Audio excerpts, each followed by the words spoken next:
Emotional releasing can release trauma and negative memories. It can erase stress from school, from home, from work. It can release fears and phobias and allow you to be less inhibited and be able to go after your goals with much more ease. It can just release apathy and these down moods and allow you to engage more with life and be happier and more productive and just flow with life with much more ease. And it could do a whole lot more besides just that. So in this video, we're going to be talking about what emotional releasing actually is. How can one tool or technique accomplish all of those things? And the reason is because all of those things have one thing in common: negative emotions. It's the negative emotions that cause you to be stressed at work.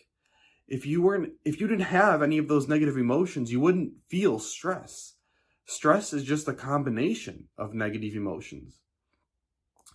If you had traumatic memories, but the memories were able to be devoid or wiped of negative emotion, then they wouldn't feel like trauma anymore. You'd have a different perspective on them. They'd feel completely differently. If you didn't have negative emotions, if you didn't have the fear, then you wouldn't have the phobia. If you didn't have the fear of public speaking, then you wouldn't be afraid of public speaking, and self-confidence would come naturally. And so, that plus a whole lot more is the reason why emotional releasing is such a powerful tool and technique. And it's why I have placed my entire focus and dedication on helping others be able to learn how to release emotions and how to get good at it. Because it is a skill and it does improve over time. But you can get better and better at emotional releasing that it becomes pretty much like second nature. And so I just want to do a brief overview in this video of what emotional releasing actually is, so that you know where it came from and what the technique is actually about. So emotional releasing started way back in the 70s when Lester Levinson, who became a spiritual master, was diagnosed with many different health conditions. But one of them was an intense heart condition, a serious heart condition, in which the doctors told him he had only weeks to live. And it was so serious that the doctors told him that he should maybe think twice about climbing up a set of stairs to think if he actually had to or not. So he was kind of on the last straw, he was hanging on by a thread for his life. And when he got to the end of his life, what he thought was going to be the end of his life, he was in his 40s at this point in time, he thought to himself, Lester, Lester, Lester, you are stupid, stupid, stupid. Because you see, Lester had gained all of this knowledge throughout his life. He was a physicist and an engineer and a very successful businessman. He had accumulated a lot of wealth. By any standard from outside, he would have been considered a massive success in everything he pretty much did in his life. But he went at his life with a lot of effort and determination. And he was extremely unhappy despite all of the success.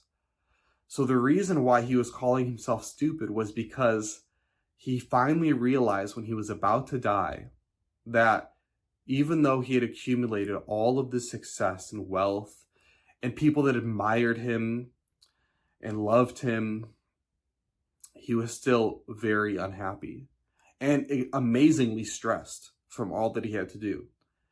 And so he called himself stupid because with all of the information that he learned, he did not learn how to make himself happy. And then he thought to himself, what is the point of all of this? And so, of course, all of this was before he became a spiritual master, but this was the beginning of his journey because he decided for once in his life that his own happiness was going to take precedence and be primary above all else. And so I won't go into the details of his journey because there's a lot to delve into with that, and we will probably do it in other videos on this channel. But what I want to focus on in this channel is throughout his introspective journey, he discovered that he could release emotions. And we don't know if other people in the past had discovered this, but as far as I'm aware, this is the first person in modern day history that was able to not only learn how to release emotions themselves, but successfully teach it to others. What he did was, one by one, go through his entire life and bring up the negative emotions associated with every person, every situation, every memory, every circumstance, and release them.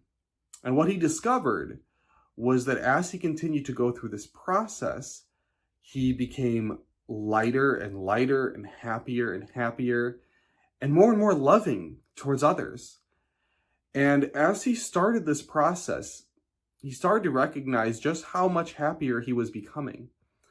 And so he thought to himself, well, if this is just a piece of the pie, I want the whole pie. And so he just kept releasing. He did nothing for 3 months because he was in really bad shape. He really couldn't do anything else. So for 3 months straight, he did nothing but continuously release negative emotions. Now, at the end of this process, he happened to have what he called a spontaneous spiritual enlightenment. That topic is for another video. But the point is that that's how this was all discovered. That's how emotional releasing came about. Now, Lester taught his technique to many students and followers, and it has been propagated throughout the years. It has been slightly changed. Every single student that seemed to learn from Lester seemed to teach releasing slightly differently. They kind of had their own take on it. It wasn't an exact copy of what Lester taught.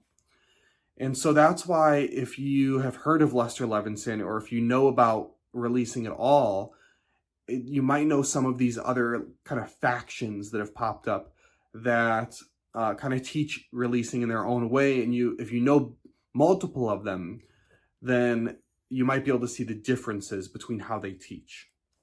And I think that's important because releasing is actually very simple. It's a very, very simple concept. If you know what you're doing, if you know how it works, there's no ambiguity. There's no secret method or technique. It's very straightforward. One of Lester Levinson's students was Dr. David Hawkins, who wrote many books on spirituality, and some might fall under the framework of psychology. He worked as a therapist for many years, but he was another spiritual master.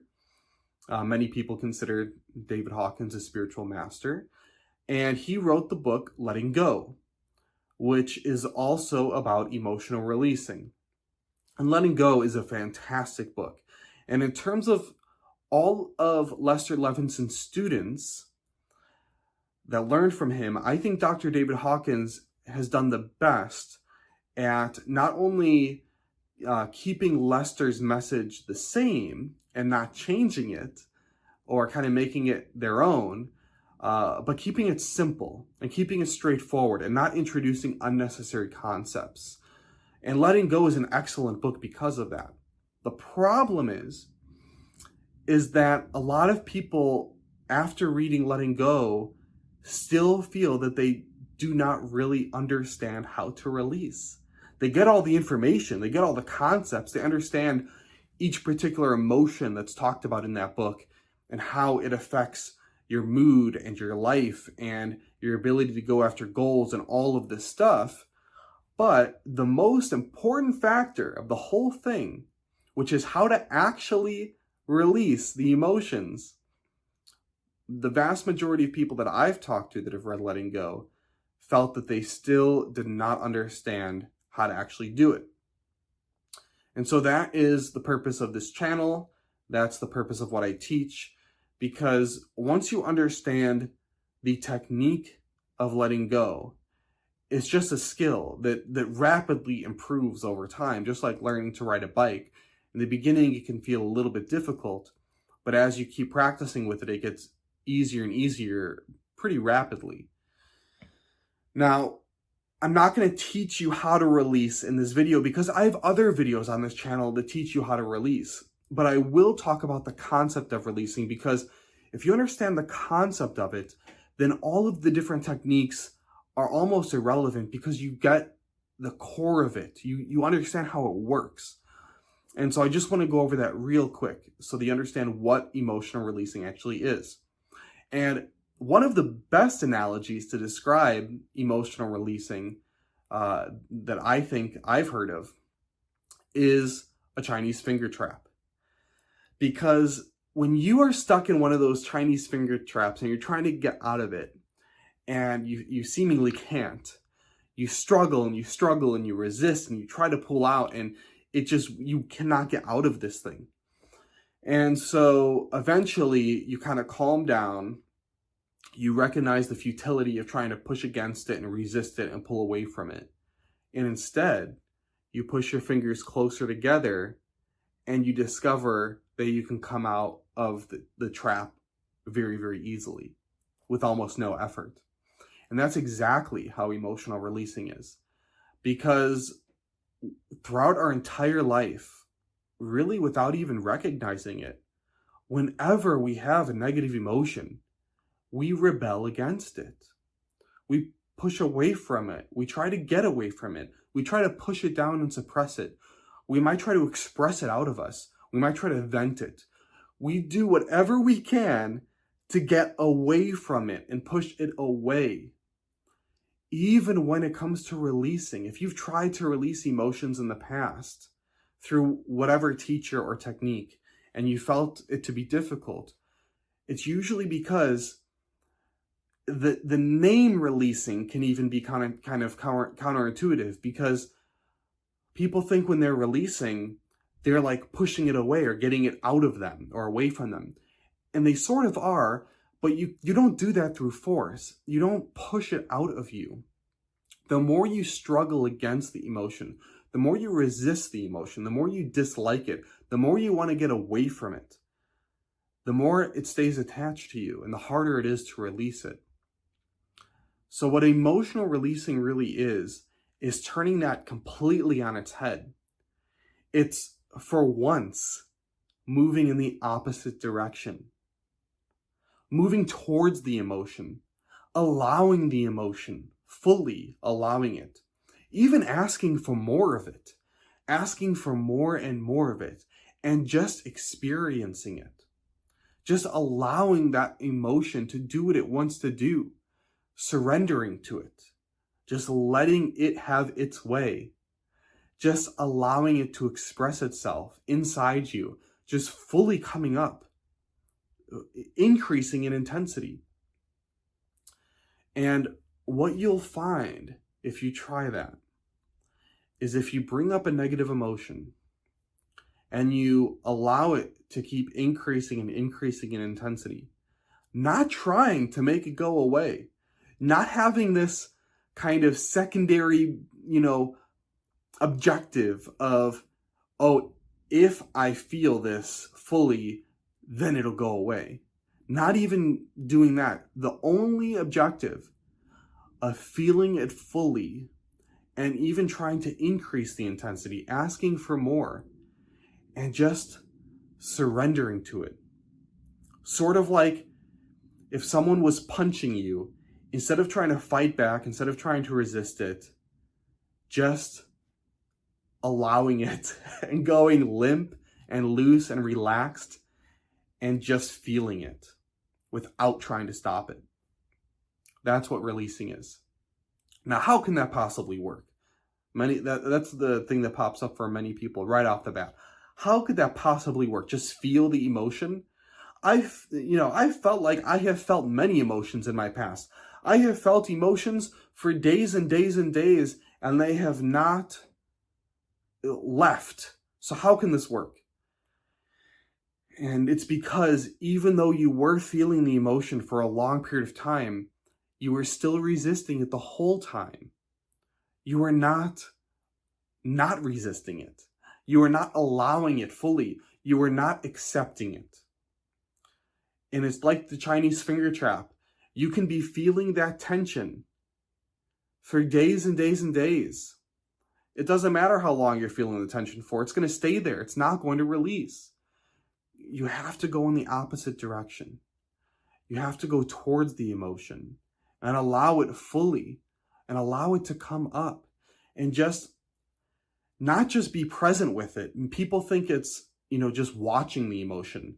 Most of the time when people try to watch or just be present with their emotions, they're still wanting them to go away, which is still resisting them. So it's more than that. It's experiencing the emotion. It's feeling it fully. It's allowing it and asking for even more, trying to make it even more intense. Instead of trying to diminish it and make it go away, you're doing the opposite. You're bringing it up and feeling it even more. And what you'll find is that it drains out. It drains out. And that's not always perceivable in the beginning, which is a huge thing, because when you don't know that it is releasing, when it is, you give up. So it's really, really important to know this, that in the beginning, it may not feel like it is releasing, or like it is draining out, or like it is going to release, until it does. And the analogy I use for this is it's similar to urinating. When you first start urinating, you don't really feel a change in the stream or a change in the flow.